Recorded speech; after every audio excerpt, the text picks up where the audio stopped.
맑은 권력의 벽을 무너뜨리려는 시민들의 열망이 임계점에 도달했습니다. 마약 수사 외압의 실체를 폭로하며 홀로 오욕의 시간을 견뎌낸 백혜룡 경정. 그가 남긴 97쪽의 기록은 우리 시대의 훼손된 정의를 증명하는 서늘한 고발장이었습니다. 이 용기 있는 외침은 이제 여의도 법사위 현장에서 재판소원이라는 거대한 개혁의 파도로 번지고 있습니다. 그런데 이 엄중한 순간에 보수 진영의 신동욱 의원은 정책 비판이 아닌 차마 입에 담기 힘든 인신공격이라는 저급한 수단을 꺼내들었습니다.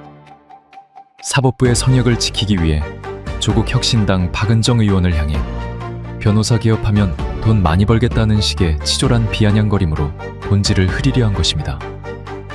동료 의원의 가족까지 끌어들여 명예를 훼손하려던 이 무도한 행태. 하지만 그 앞에는 추다르크, 추미애 위원장이 버티고 있었습니다. 추 위원장은 서슬퍼런 눈빛과 노련한 카리스마로 단숨에 장매를 제압했습니다. 어따 대고 인신공격이냐는 기세로 당장 사과하라고 포효하는 추 위원장의 예갈 앞에 기세등등하던 신 의원은 순식간에 쭈그레진 채 꼬리를 내려야 했습니다. 개혁을 가로막으려는 자들의 추악한 민낯이 추 위원장의 참교육 앞에 낱낱이 공개된 것입니다.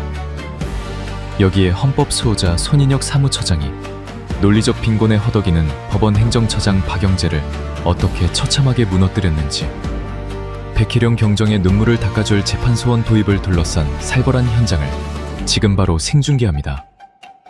사법 카르텔의 선벽을 허물고 백혜룡 경정과 같은 시민들에게 정의를 돌려주려는 이 영상이 더 널리 퍼질 수 있도록 지금 좋아요와 구독으로 응원해 주십시오.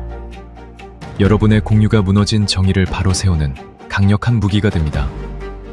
자, 그럼 법사위를 초토화한 신동욱 의원의 망언과 추미애 위원장의 제압, 참교육 현장 잠깐 보고 본격적으로 파헤쳐 보도록 하겠습니다. 우리 검찰 출신 박은정 의원님이 뭘 잘못 보신 것 같아요. TV조선 2025년 11월 21일 기사를 보면 문영배 전 헌재소장이 사법 개편 반대, 재판 소원은 사심제, 헌재가 더 위험, 이런 제목의 기사가 있고요.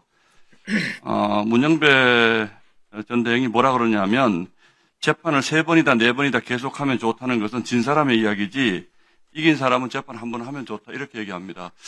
이게 무슨 얘기냐면 앞으로 변호사 하실 박은정 의원님이나 부부는 우리 국민 소송 지역으로 몰고 가면 돈 많이 버실 수 있을 겁니다. 그렇기 때문에 좋아하실지 모르지만 국민들은 크게 불행해지는 겁니다. 이게요, 저희가 왜 이런 말씀을 드리냐면 이렇게 좋은 제도인데 왜 민주당은 윤석열 정부 때 추진 안 했습니까? 대법관 증언, 사심제.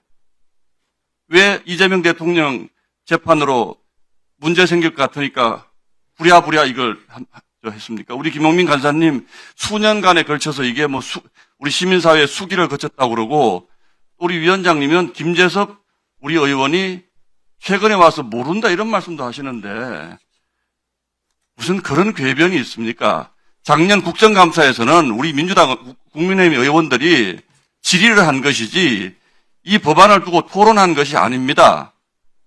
이 법안이 올라왔으면 그것에 대해서 토론하고 공청회도 하고 법사위에서 뭐가 잘못됐는지 따져보는 그것이 맞는 것이지 어제 올려놓고 오늘 표결하자고요? 이게 독재고 이게 날치기지 뭡니까? 그리고요, 이 법에 대해서 사심제조 할 수 있다고 생각합니다. 그러나 현행 헌법하에서는 헌법 101조 3권 분립에 심각하게 위배된다는 말씀을 드리는 거예요. 합시다. 헌법 개정해서. 지금 이 상태로 하면 대한민국 사법부의 정점인 법원이 위헌이라고 그러지 않습니까? 그럼 도대체 무슨 수기를 거쳐가지고 이게 지금 국민적 공감대가 형성됐다고 표현하시는 겁니까? 이거 하시고 싶으면 개헌해서 국민들 의견 물어보고 대한민국은 3심제가 아니고 4심제 국가로 가도 좋은지 물어보자는 거예요. 그렇게 소송 지옥으로 가도 우리 국민들 감당할 수 있겠는지 물어보자는 거예요. 이런 기능적인 해석을 자꾸 원하는 것이 아닙니다. 법원 헌재 사무처장님. 헌재 재판관들 이거 무슨 이익을 위해서 우리가 이거 하자는 거 아니잖아요.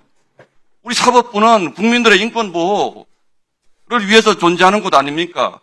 근데 이게 누가 보더라도 이재명 대통령의 그 사법 리스크 때문에 추진된 것은 국민들이 다 알고 있습니다. 국민들이 무슨 바보입니까? 이렇게 좋은 거 왜 예전에 그러면 안 했습니까? 벌써 오래전에 논의됐다면서요. 왜 지금 와서 이거 갑자기 합니까? 저는 이런 부분에 대해서 이해할 수가 없고 납득할 수도 없습니다. 이거요, 지금이라도 우리 토론합시다. 논의합시다. 필요하면 아니 그러니까 왜 오늘 처리하려고 그러시니까 문제 삼는 오늘 아침에 일소위에서 1시간 반 만에 날치기 하셨다면서요.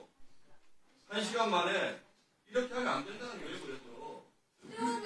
그래서 신동욱 의원님, 제가 본 박은정 의원은 지극히 공익적 관점에서 문제 제기를 해왔고 의정 활동을 해왔습니다.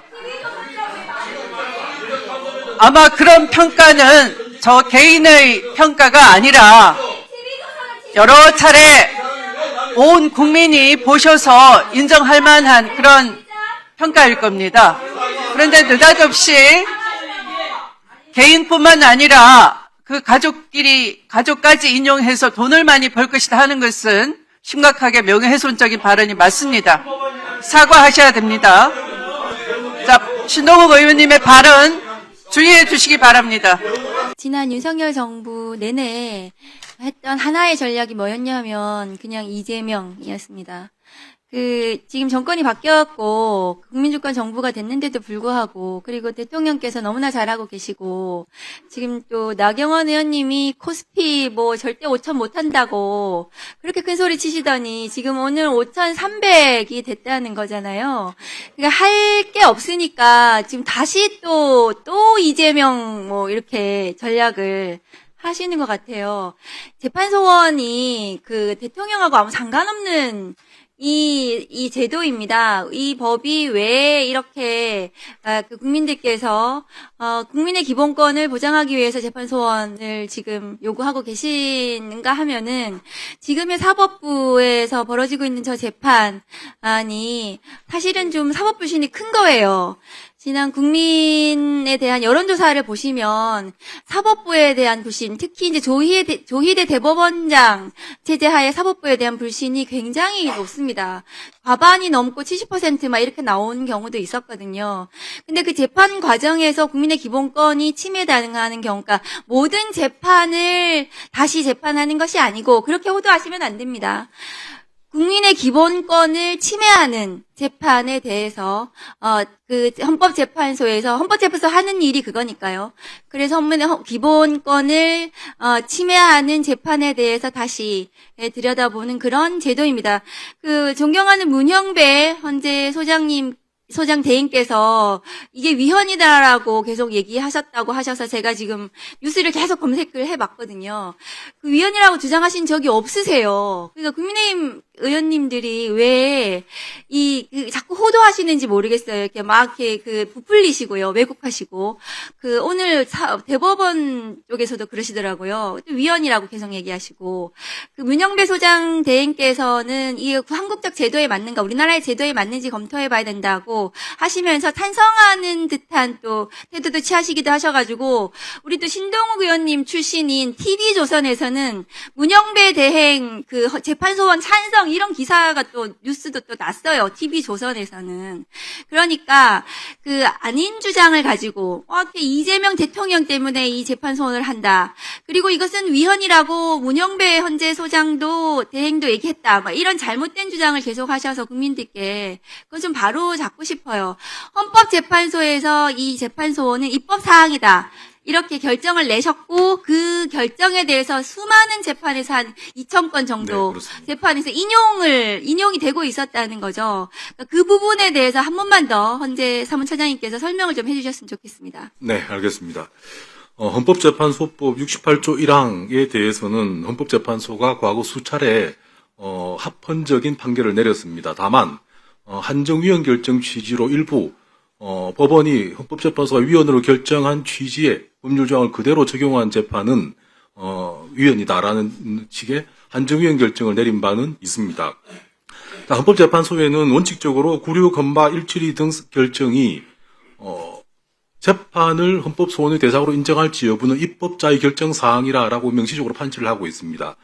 조금 배치되는 결정이 국어, 헌바, 461 등 결정인데 이 결정은 사실상 동일한 논리를 가지고 있습니다. 다만 이 결정은 결론에 있어서 조금 다른 이미지를 가지고 있는데 또 그 사건의 결론은 동일합니다. 그렇지만 이 판결은 헌법재판소의 기존 그 판례에 의해서 한 20번 정도 인용된 것에 반해서 종전의 판례는 한 2,000번 정도의 인용례를 가지고 있습니다. 그렇기 때문에 약간은 배치되는 뉘앙스를 가지고 있다 하더라도 주류적인 판례와 특정 재판관에 의해서 주로 사용되는 그러한 판례로 완전히 구별된다라는 점을 분명히 해드리고 싶습니다. 그리고 또 한 가지 더 말씀을 드리면 위원장님 말씀드려도 되겠습니까? 네. 아까 위원님께서 질문 중에 헌법 체계가 다르다, 사법 체계가 다르다라는 말씀을 하셨습니다. 독일의 경우에 있어서는 분명히 헌법의 장에서 또 사법의 장에서 최고법원으로서 헌법재판소를 명시하고 있습니다. 그리고 연방법원을 또 규정을 하고 있습니다. 그렇지만 연방헌법재판소가 규범통제, 재판소원을 하면서 반드시 명시하는 말이 있습니다. 연방헌법재판소는 최고법원으로서 재판소원을 담당하는 것이 아니라 헌법 전문 법원으로서 재판소원을 담당하라 한다라고 하는 설실을 반드시 하고 있습니다. 그리고 오스트리아의 경우에 있어서는 우리처럼 사법의 장을 두 개로 나눠 놓고 있습니다. 하나는 법원의 장이고 하나는 헌법재판소의 장입니다. 그렇지만 오스트리아의 경우에 있어서도 2012년 행정소송법 개혁을 하면서 행정소송 사건에 있어서 재판소원을 허용하고 있습니다. 그렇기 때문에 오스트리아의 법제가 재판소원을 허용하지 않는다라는 것은 2012년 이전에는 사실입니다. 그렇지만 2013년 이후로는 행정사건에 한해서 재판소원을 같이 허용을 하고 있습니다. 아울러 민사사건과 형사사건에 있어서는 우리와 같은 68조 2항의 헌법소원을 아울러 채택을 하고 있습니다. 그렇기 때문에 1심 판결에서 적용될 법률 조항이 위헌이라고 판단을 하면 헌법소원의 형태로 바로 법률의 위헌 여부를 물어볼 수 있도록 하고 있습니다. 그렇기 때문에 우리의 사법제도와 독일, 오스트리아가 다르다마는 이유로 재판소원을 인정할 수 없다라고 하는 것은 우리 헌법의 해석에 있어서 다소 오류가 있지 않는가라는 말씀을 아울러 드립니다. 잘 보셨습니까? 사법개혁이라는 국가적 과제를 논하는 신성한 자리가 국민의힘 신동욱 의원의 입을 통해 순식간에 진흙탕으로 변했습니다. 신 의원은 재판소원 도입의 당위성을 상명하는 박은정 의원을 향해 나중에 변호사 하실 박 의원님이나 남편분은 돈 많이 벌 것 같아 좋겠다는 황당한 야유를 퍼부었습니다. 정책의 논리로는 이길 자신이 없으니 상대 의원의 사생활과 가족을 공격해 입을 막으려는 보수의 전형적인 수법입니다. 하지만 추미애 법사위원장은 이를 결코 묵과하지 않았습니다. 추 위원장은 즉각 발언권을 제지하며 박은정 의원은 지극히 공익적인 관점에서 의정활동을 해왔다고 담음막을 쳤습니다. 특히 동료 의원의 사적인 영역과 가족까지 인용해 비하하는 것은 심각한 품위훼손이라며 당장 사과하고 발언을 취소하라고 명령했습니다. 추 위원장의 서슬퍼런 호통에 신 의원은 무슨 명예훼손이냐며 버텼지만 결국 위원장의 단호한 태도 앞에 쭈그레진 채 입을 다물 수밖에 없었습니다. 이것이 바로 원칙과 정의를 지키는 베테랑의 힘입니다. 이어진 설전은 사법개혁의 핵심인 재판소원을 두고 벌어진 끝장 토론이었습니다. 박영재 법원 행정처장은 재판소원이 사심제로 가는 길이며 시민을 소송지옥에 빠뜨리는 위헌이라며 기존의 궤변을 반복했습니다. 하지만 헌법재판소 사무처장 손인혁은 달랐습니다. 그는 대한민국에서 법원의 재판만이 유일하게 헌법소원 대상에서 제외되어 기본권 사각지대가 형성되어 있다고 정면으로 반박했습니다. 손 처장은 재판소원이 단순히 재판을 한 번 더 하는 것이 아니라 법원이 판결 과정에서 범한 헌법 위반을 최종 해석기관이 바로잡는 기본권 보장의 완성 단계임을 명확히 했습니다. 왜 판사들만 우월한 집단이고 정의로울 것이라 생각해야 하느냐는 그의 촌철살인 같은 질문 앞에 박영재 처장은 어떠한 반박도 하지 못한 채 허둥댔습니다. 법 기술자의 꼼수가 헌법 수호자의 논리에 완벽히 박살난 현장이었습니다. 헌법재판소 사무처장님께 질문 드리겠습니다. 네. 지금 재판에 대한 헌법소원 제도가 사심제라고 얘기하고 또 대법원의 최고 법원성을 침해한다라고 주장을 하는 분들이 계십니다. 네. 행정권은 대통령과 행정기관에게 속하지 않습니까? 네, 그렇습니다. 거기에 대해서 우리가 당연하게 헌법소원을 도입해서 운영하고 있지 않습니까? 네, 그렇습니다. 그게 대통령의 행정권을 침해하는 것이고 또 제2심의 행정기관이라고 그 헌법재판소를 칭하는 경우는 없지 않습니까? 네, 그렇습니다. 이것은 어디까지나 법원의 재판, 네. 행정기관의 처분 여기에 대해서 어떤 그 헌법 정신 네. 또 법률의 규정을 위반해서 기본권을 침해하는 것이 있는지를 사후적으로 감독하는 역할을 하는 거 네, 아니겠습니까? 그렇습니다. 그런데 그 시정 기능을 두고서 사심제다, 최고 법원성을 침해한다라고 얘기한다면 그 논리라고 한다면은 왜 헌법재판소가 제2의 대통령 노릇을 하느냐? 네, 네. 행정 처분에 대해서도 헌법소원 제도를 없애자라고 얘기해야 논리가 맞는 거 아닙니까? 네, 그렇습니다. 그런 부분을 좀 정확히 말씀을 좀 표현해 주시면 좋겠습니다. 네, 알겠습니다. 예, 그리고 이 사건 폭주 이것을 막기 위한 노력들을 위해서 이 법안에 많은 의견을 또 네. 담도록 의견을 건설적으로 제시를 해 주셨는데 이 부분에 대해서 좀 이따 한번 어떤 노력을 했는지 국민들께서 걱정하지 않도록 한번 설명해 주시면 좋겠습니다. 네, 예, 알겠습니다. 그리고 답하시기 전에 법무부 장관님께 좀 여쭙겠습니다. 예. 대통령께서 좀 민생 입법에 대한 속도를 내달라고 적극 강조를 하십니다. 예, 그러고 계십니다. 그러면 우리 법사위 고유 법안 중에서는 특별히 장관님이 그 강조하실 만한 부분이 있는지 헌재 사무처장님 답변 후에 손 처장님이 답변 이후에 좀 그 강조할 사항들 말씀 좀 해주시면 예, 감사하겠습니다. 알겠습니다. 예, 처장님 네, 알겠습니다. 말씀을 해주십시오. 예. 재판 소원은 사실 재판에 대한 헌법 소원을 줄인 말입니다. 헌법 소원은 헌법 제6장에 나옵니다. 111조 제1항 제5호를 보면 법률이 정하는 헌법 소원에 관한 심판이라고 되어져 있습니다. 그래서 어디든지 헌법이나 법률에서는 사심제라는 용어를 사용하고 있지는 않습니다. 만약에 헌법재판소가 사심제라는 이름으로 일반 법원의 재판을 다시 한 번 더 반복한다라고 하면 그것은 101조가 규정하고 있는 일반 사법권을 담당하는 법원의 권한을 침해할 수 있고 대법원의 최고법원성을 침해할 수 있습니다. 그렇지만 재판소원은 일반 재판이 아닙니다. 헌법 제6장에 근거한 헌법재판으로서의 재판소원을 의미합니다. 그렇기 때문에 용어 자체 그리고 우리 헌법의 제5장, 제6장에서 사법권을 일반 사법권과 헌법재판으로 분리해놓은 취지를 조금이라도 이해를 하신다라면 101조를 두고서 위헌이라는 견해는 더 이상 근거가 없다라고 말씀드릴 수가 있습니다. 이건 저의 개인적인 견해가 아니라 대체로 우리 대부분 헌법교과서를 보면 이와 같은 설명들을 다 하고 있습니다. 만약에 이와 같은 권한을 통해서 우리가 헌법재판소의 권한이 사법권을 침해한다라고 하면 헌법재판소가 법률에 대한 위헌 법률 심판을 하는 것은 제2의 입법자로서 입법에 개입하는 것이 될 것이고 대통령의 처분에 대해서 또 심사를 한다라고 하면 그것은 제2의 행정권으로서의 권한을 행사하는 것이 될 것입니다. 사법권 역시 마찬가지입니다. 사법권은 국민들에게 가장 직접적으로 영향을 미칩니다. 그렇기 때문에 가장 위험한 기본권 침해를 야기할 수 있습니다. 그 경우에 헌법재판소는 같은 기본권 수호자로서의 법원의 권한을 존중하면서도 혹 있을 수 있는 기본권 침해 여부를 가려서 헌법적 통제를 하게 됩니다. 그것이 재판소원의 본래적인 의미이고 그걸 통해서 법원의 재판은 더욱더 헌법에 친화적인 해석을 하게 된다는 것이 오늘날 사법 선진국가의 대체적인 유형들입니다. 네, 이상입니다. 네, 또 토론하실 위원님. 네. 나경원 위원님. 자, 저는 아무리 봐도 이 그동안에 국회에서 했던 이 헌재의 헌법소원에 대한 논의를 이렇게 뒤집을 수 있나 이런 생각이 듭니다. 헌재 사무처장은 일소위 때 이런 얘기를 했어요.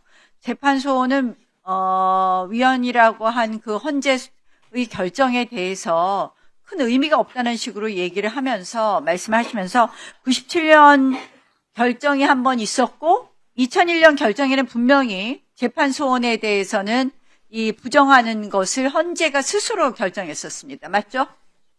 네, 그런 그런데 판례가 있긴 합니다. 2001년 헌재 결정 이후에 그 헌재 결정 폐기됐습니까?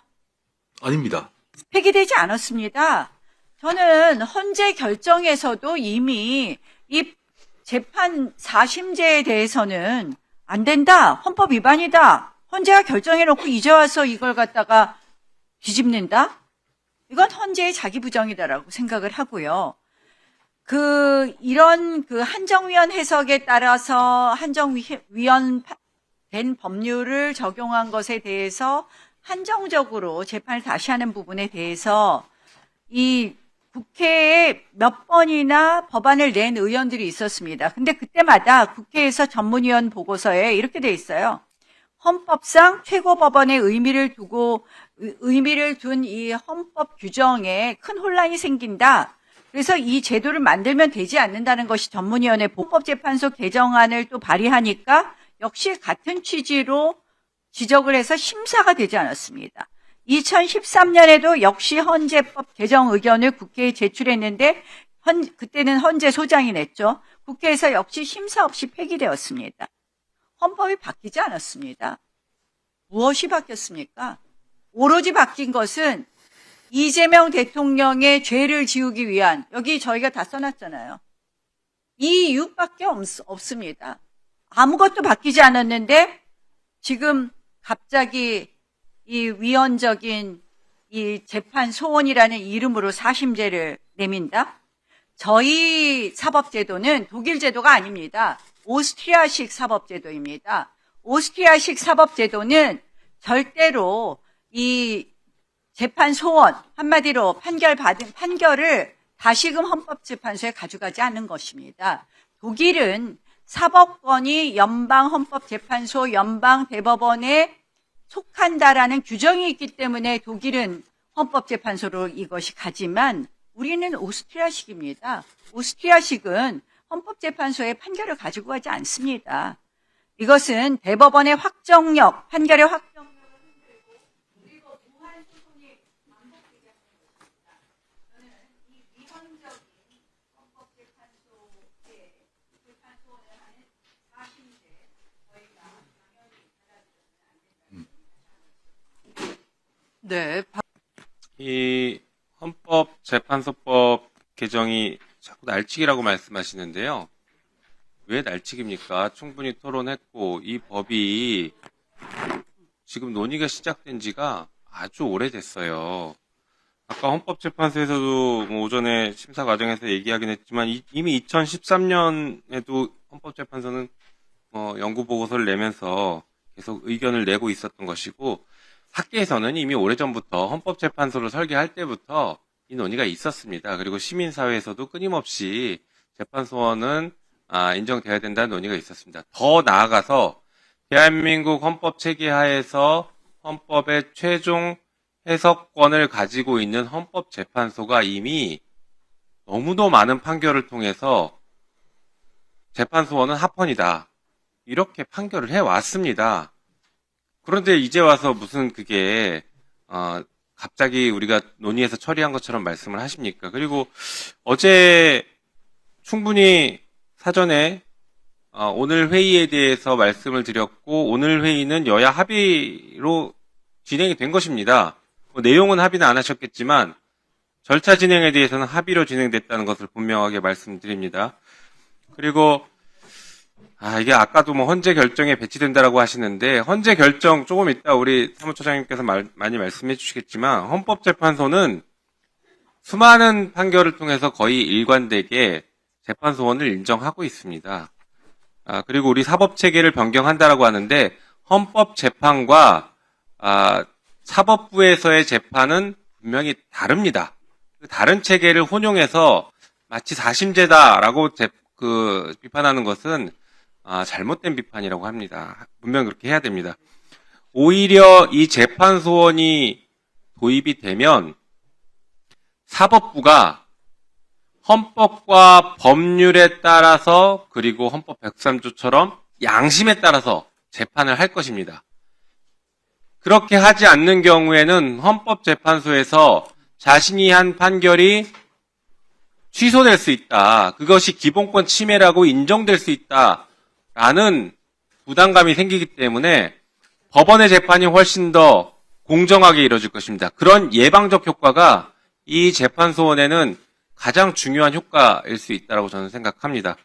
그래서 이런 논의는 이미 오래전부터 해왔던 논의이니 이제는 매듭을 지어야 될 때다. 저는 그렇게 생각합니다. 그래서 오늘 신속하게 토론하고 결론을 내는 게 바람직하다고 생각하고, 이런 논의에 있어서 국민의힘에서 주장하는 것처럼 뭐 날치기니 뭐 통보를 제대로 하지 않았니 이런 것들은 다 사실이 아니라는 걸 분명하게 말씀드립니다. 재판에 대해서 헌법소원을 인정하는 재판소원에 대해서 도입을 해야 된다고 하니까 그동안 방어하는 논리라고 할까요? 그게 이른바 사심제였습니다. 최근에 들고 나온 게 이제 위헌 얘기가 이제 저는 최근에 들은 얘기입니다. 그동안 위헌 얘기는 제가 들어보지 못했는데 새로운 어떤 논리라고 발견해 내신 것 같아요. 근데 헌법에는 당연히 그렇게 돼 있죠. 사법권은 법관으로 구성된 법원에 속한다 이렇게 돼 있는데, 지금 행정처장 같은 분도 사법권이라는 것이 사법작용을 하는 권리를 사법권이라고 할 것이고, 헌법재판소에서 하는 어떤 재판의 행위가 사법작용이라고 생각하는 사람은 없죠. 헌법작용, 그러니까 모든 국가에 있는 모든 권력들에 대해서 과연 국민의 기본권을 침해하는 것은 없는지를 살펴서 그 기본권이 침해됐을 때 헌법재판소에 청구를 하면 그 부분에 있어서 헌법에 위반된다, 기본권 침해했다 선언해 주는 것, 이게 헌법재판소의 역할이잖아요. 네, 그렇습니다. 그러니까 그것을 누구라도 사법작용이라고 얘기하지는 않습니다. 그러니까 사법권이 법원에 속한 건 다 인정합니다. 그걸 누가 부인하지 않아요. 그런데 이미 헌법에서도 3장 국회, 4장 정부, 5장 법원, 6장 헌법재판소 이렇게 규정을 병렬적으로 하고 있습니다. 용어도 헌법재판소라고 하고 있어요. 재판이라는 용어를 쓰면서도 왜 법원과 동등하게 놔뒀을까요? 그 헌법재판소의 그 재판의 의미는 사법권에 속하는 그 사법작용이 아니라는 것을 헌법에서부터 이미 명시하고 있는 것입니다. 그러니까 이것이 사법권이 법원에 속한다. 그래서 헌법재판소가 법원의 재판에 대해서 관여하게 되면, 그것을 판단하게 되면 헌법 위반이다. 이것은 궤변이죠. 그것도 아는 사람들이 그렇게 궤변을 하면 안 된다고 생각합니다. 그건 국민을 호도하는 일이라고 생각하고요. 그 다음에 이재명 대통령 이런 얘기를 하는데 그거하고 무슨 상관이 있습니까? 지금까지 이 헌법재판소원 얘기가 나온 게 어떤 계기입니까? 지금까지 법원에 대해서 존중해왔던 것. 그런데 법원 판사들도 오류에 빠질 수 있고 판사들도 다른 저희가 서 재판을 그르칠 수 있구나. 이런 걸 명백하게 보여준 거였잖아요. 그러면 만약에 재판이 잘못되면 우리는 국민들은 어디 가서 호소하지? 이런 문제의식 하에서 지금 재판소원을 도입해야 된다고 얘기하고 있는 거예요. 근데 국민의 생활에 가장 영향을 끼치는 게 사실 재판이라는 공권력입니다. 그러나 그동안 입법자들이 재판에 대해서는 좀 놔둬보고 이렇게 하던 것은 어느 정도 법원에 대한 신뢰를 가지고 있었기 때문이죠. 그런데 법원도 똑같이 오류와 자기의 어떤 개인적인 어떤 목적을 위해 다른 재판을 할 수 있구나 하는 것을 명백히 우리가 봤고, 그러면 제도를 설계할 때 왜 판사들만 오류의 집단이고 판사들만 착하고 판사들만 정의로울 것이라고 생각해야 되겠습니까? 판사들도 잘못될 수 있고 오류를 범할 수 있고 그렇다면 제도적으로 통제해야 된다. 이런 것이 제도를 설계하는 사람 기본 마인드 아니겠어요? 네. 그래서 재판이라는 가장 큰 공권력, 국민의 일상에 가장 가까이 있는 그 공권력에 대해서도 견제와 통제를 해야 된다. 이것이 재판소를 도입하고자 하는 어떤 의의라고 할 수 있습니다. 그런데 그에 대해서 사심제라고 하는 말도 안 되는 얘기를 하고 그 다음에 헌법 위반된다고 얘기하는 것은 안 된다고 생각합니다. 사무처장님의 의견을 좀 들어보겠습니다. 예, 의원님의 지적에 전적으로 동의하고, 그리고 그 위헌론이라고 하는 그 위헌론은 사실 역사가 깊습니다. 역사가 깊다라는 이야기는 법원이 오래전부터 이 재판소원에 대한 금지, 이 부분에 대해서 문제를 인식하고 있었기 때문에 오래전부터 이 부분의 논리로서 위헌론을 주장을 했지만 학계에서 이와 같은 내용을 수용하는 견해는 없다라고 저는 말씀드릴 수 있을 것 같습니다. 오늘 우리는 무엇을 보았습니까? 인신공격으로 개혁의 본질을 흐리려는 세력과 밥그릇을 지키기 위해 헌법을 왜곡하는 무리의 합작쇼를 보았습니다. 하지만 백혜룡 경정처럼 정의를 외치다 짓밟히는 시민들에게 현재의 시스템은 따지지 말라는 침묵만을 강요하고 있습니다. 8만 쪽의 기만과 70%의 심리 불속행 뒤에 숨어 국가의 운명을 주무르려는 사법 카르텔을 깨기 위해서는 헌법재판소가 법원의 오판을 취소할 수 있는 재판소원이 반드시 필요합니다. 추미애 위원장의 사이다 일갈과 손인혁 처장의 논리 폭격이 그 시작을 알렸습니다. 판단은 여러분의 몫입니다. 오늘 영상이 시원하셨다면 구독과 좋아요, 그리고 주변에 많은 공유 부탁드립니다.